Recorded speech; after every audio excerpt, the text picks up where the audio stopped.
種はして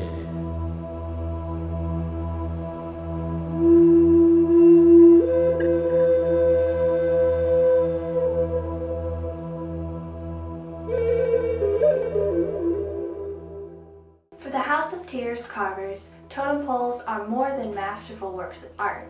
They're a medium for storytelling, for raising consciousness, and for healing. The group of artisans from the Lummi Nation, one of the original inhabitants of the Pacific Northwest, has for decades hauled its masterful works of art around the country to unite communities around issues of local and national concern.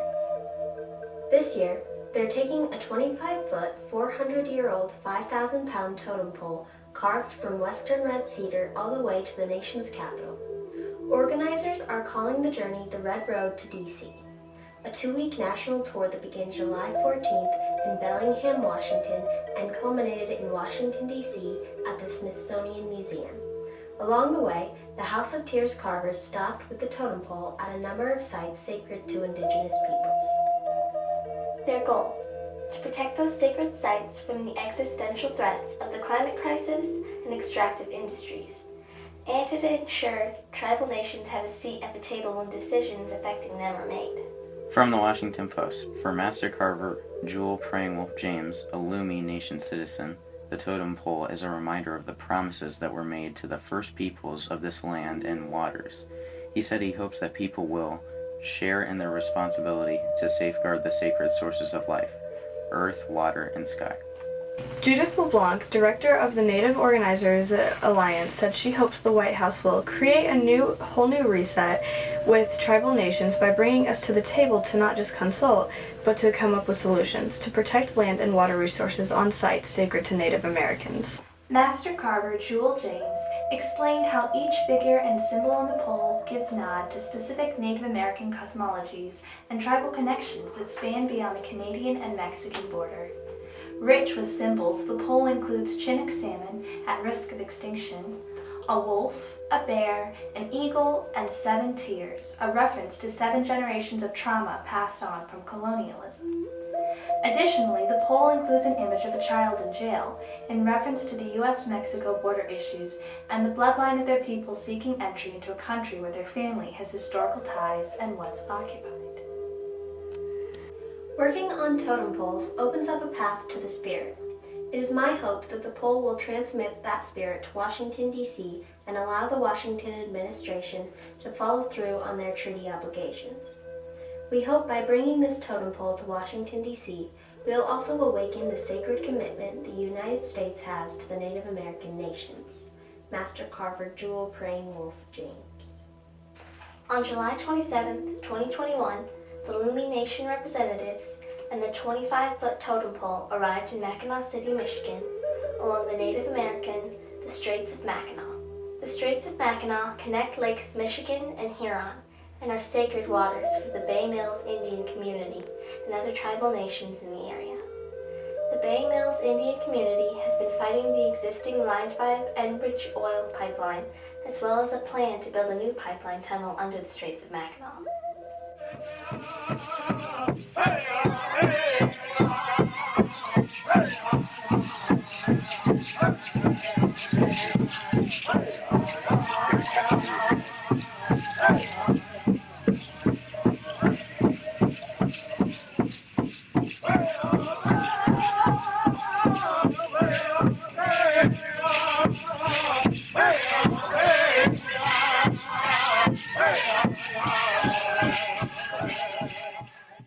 My English name is Douglas James.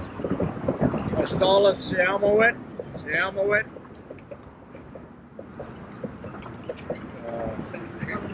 Iron 5. Iron 5. Johnny.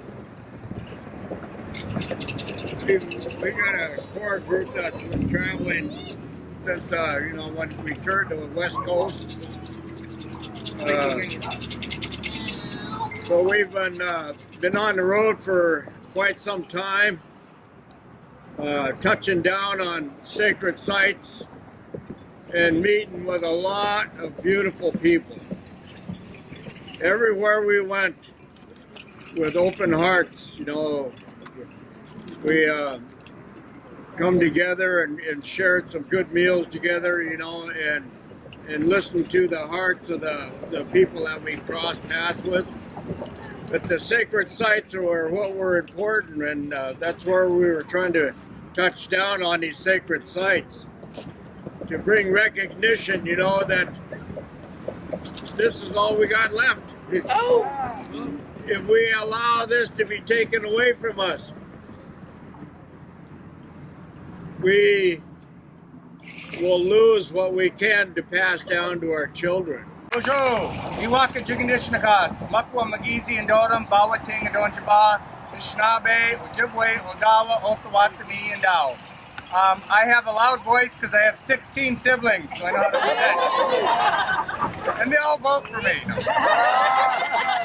So, what I want to say is, in addition to being chairperson of the Sault Ste. Marie tribe, my English name is Aaron Payment. I also serve as the president of the United Tribes of Michigan. And in the past, we couldn't say this, but we can say it today, is that our Michigan and Anishinaabe are all united. We are a united group of people. We are together. Many of us tend to forget that this was the place of our creation and our origin stories. This is where our Anishinaabe people were born, where the Creator came down, created us, and created Turtle Island. The Straits area right now is in danger from the Line 5 pipeline, as many of you are aware, that currently runs through the Straits area. We've had many... The Bay Mills Indian Community is a federally recognized Indian tribe.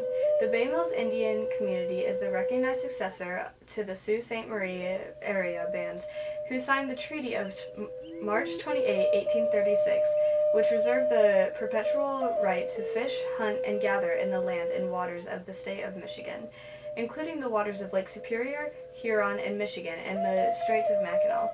These treaty rights have been fiercely protected by Bay Mills Indian Community and its citizens. The right to fish, hunt, and gather throughout the ceded territory under the 1836 Treaty of Washington is dependent upon the ability of the Great Lakes and the inland ecosystems to support viable and stable resources. Commercial and subsistence fishing is the primary occupation of the Bay Mills Indian Community tribal citizens from treaty times until present day, and over half of the tribe's citizen households rely on fishing for all or a portion of their annual income. The Straits of Mackinac area is one of the most strategically located areas in the Great Lakes region and has been a center for cultural contact and interaction for thousands of years. It is a sensitive and sacred place which holds terrestrial and bottomland archaeological sites, submerged paleo landscapes, cemeteries and isolated human burials, significant architecture and objects, and historical districts. For the Bay Mills Indian community, the Straits of Mackinac are a traditional cultural landscape and property that is eligible for inclusion in the National Register of Historic Places based on its associations with the cultural practices, traditions, histories, beliefs, lifeways, arts, and social institutions of their living community. Since 1953, Enbridge Energy Incorporated and its predecessor companies have operated a 645-mile, 30-inch diameter pipeline named Line 5 that runs through the state of Michigan and Bay Mills Indian Community's treaty ceded territory, which transports a variety of petroleum products. The Line 5 dual pipelines were designed to function for a 50-year period, which expired 18 years ago, and is subject to ruptures that have amounted to more than 1 million gallons of oil and natural gas spills, directly impacting the health of the entire region.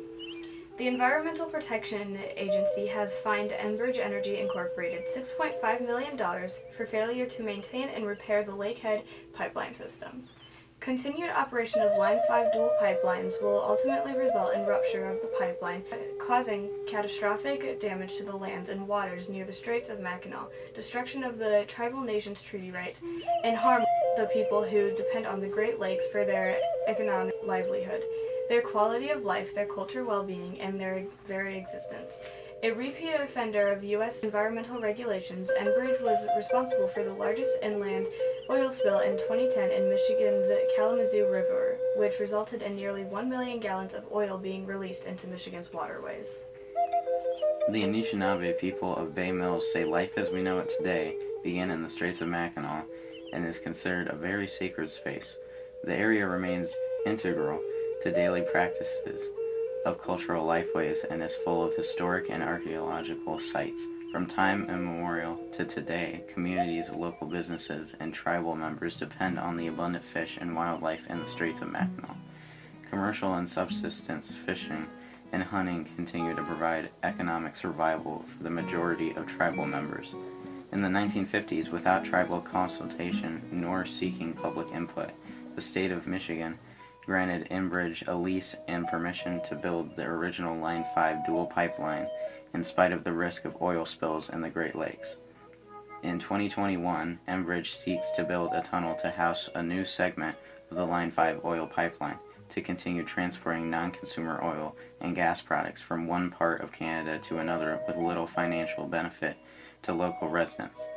Meanwhile, Enbridge is ignoring that Governor Whitmer terminated the easement that permits the dual pipeline to cross the Straits of Mackinac. Enbridge is now trespassing as it continues to operate Line 5 in violation of the termination notice. The U.S. Army Corps of Engineers recognizes the federally mandated responsibility to thoroughly investigate the impacts Enbridge would create by tunneling under the Great Lakes, said BMIC President Whitney Gravell. An environmental review is vital as the Straits of Mackinac are treaty-protected spiritual and sacred space that provides income and food resources for native and non-native communities alike. Every community requires clean water, air, and soil, as well as healthy fish, game, and plant populations to survive. Our ancestors understood this common human need when they negotiated the Treaty of March 28, 1836 with the United States. By treaty, we agreed to share part of our tribal lands with the United States and what became the states of Michigan, but we reserved continued tribal use of our treaty-protected resources, including in the Straits of Mackinac. Lake Michigan and Lake Huron converge at the straits at the narrowest point between the upper and lower part of Michigan. The Bay Mills Indian community and other Anishinaabe peoples of the region consider the straits a sacred place on Turtle Island. A long history of environmental damage caused by Enbridge's continued operations throughout the area led to Bay Mills banishing Enbridge's Line 5 from the reservation and the lands and waters of their ceded territory. Reasons for the banishment include Enbridge's existing system that includes Line 5 has already leaked at least 33 times, spilling more than 1,100,000 gallons of oil. Enbridge has incurred $6.5 million in fines for failing to properly maintain and repair the existing system that includes the Line 5 dual pipeline. Enbridge continues operating existing Line 5 pipeline structures under an expired easement and in spite of years of tribal and public opposition. The state of Michigan terminated the easement that allowed Enbridge to operate the Line 5 system, citing, among other reasons for the revocation, unreasonable risks of continued operation and potential impact on the tribal treaty rights at the Straits. banishment is a permanent and final action that is used to protect all that we hold dear. Enbridge's continued harm to our treaty rights, our environment, our history, our citizens, and our culture is a prime example of how banishment should be used, said President Whitney Gravell of the Bay Mills Executive Council. The banishment resolution requests that any regulatory body with oversight authority enforce the banishment. This includes the Chippewa-Ottawa Resource Authority, Grand Traverse Band of Ottawa and Chippewa Indians, Little River Band of Ottawa Indians, Little Traverse Bay Bands of Ottawa Indians, Sault Ste. Marie Tribe of Chippewa Indians, the State of Michigan, and the United States. Whitney Gravell, Executive Council President of the Bay Mills Indian Community, said more than half of Bay Mills citizens rely on the Straits of Mackinac for commercial and subsistence fishing. Our Anishinaabe teachings, our creation stories, our history here are all tied to the Straits area, Gravell explained. It is literally one of the centerpieces for cultural contact and interaction for thousands of years. Our tribal citizens have been extremely active and involved in these grassroots organized movements in order to raise awareness, Whitney Gravell recounted, not only about Line 5, but on the numerous effects that we're seeing from climate change, pollution, or other environmental degradation across the state of Michigan. Whitney Gravell added the Straits of Mackinac also have historical value. There are terrestrial and bottomland archaeological sites, submerged paleo landscapes, cemeteries, and isolated human burials. That's why Bay Mills Indian community continues to do this work, why we're collaborating with other tribal nations like the Lummi Nation, Whitney Gravell stressed, to bring awareness to these issues so that we can preserve and protect everything for the next 7 generations. There was a time when we were many, and our hearts all beat as one. And we were brothers to the eagle and the bear. We lived with our relations in a circle great and strong, and the sacred tree stood at the center there. Will our nation be as strong as it was then? What will this world be for our children? Help us mend our sacred circle once again.